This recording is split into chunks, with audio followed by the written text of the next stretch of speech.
नमस्कार, स्वादमध्ये स्वागत आहे तुमचं। आज आपल्याला तिळाची लसूण घालून चटणी बनवायची आहे। चविष्ट असते, झटपट होते आणि या चटणीला आपण साठवूनही ठेवू शकतो बरेच दिवस। आणि नवीनच आलेला असाल माझ्या चॅनलवर आणि माझं चॅनल जर तुम्ही सबस्क्राइब केलेलं नसेल तर व्हिडिओ पूर्ण बघून घ्या आणि अशाच नवनवीन रेसिपी पाहण्यासाठी माझ्या चॅनलला सबस्क्राइब करून घ्या, बेल बटन ऑन करून द्या, लाईक, कमेंट व शेअरही नक्की करा। चला मग आपण आता तिळाची लसूण घालून चटणी बनवूया।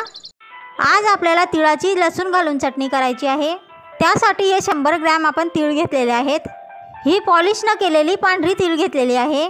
पांढऱ्या तीळाऐवजी जर तुम्हाला काळ्या रंगाची तीळ घ्यायची असेल चटणीसाठी तर तुम्ही घेऊ शकता।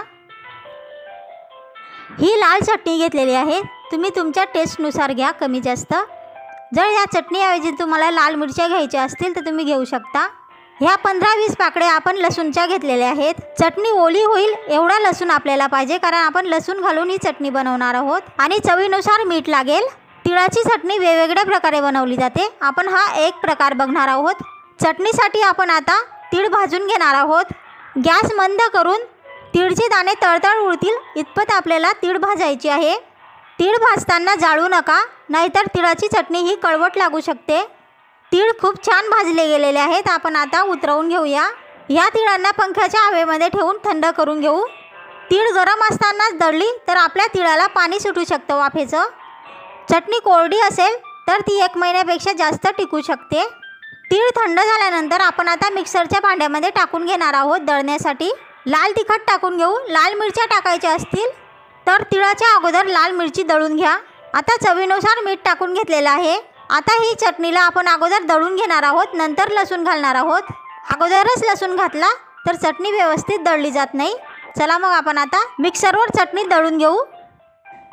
लसूण घालून चटणी दळून घेतलेली आहे।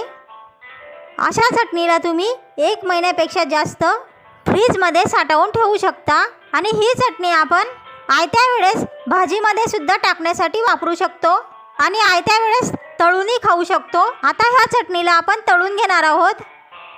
आता मंद गॅस करून तेलावर आपण ही चटणी तळून घेणार आहोत। त्यासाठी ही चटणी आपण तव्यावर टाकून घेऊ। मंद गॅस करून आपण ही चटणी तळून घेणार आहोत।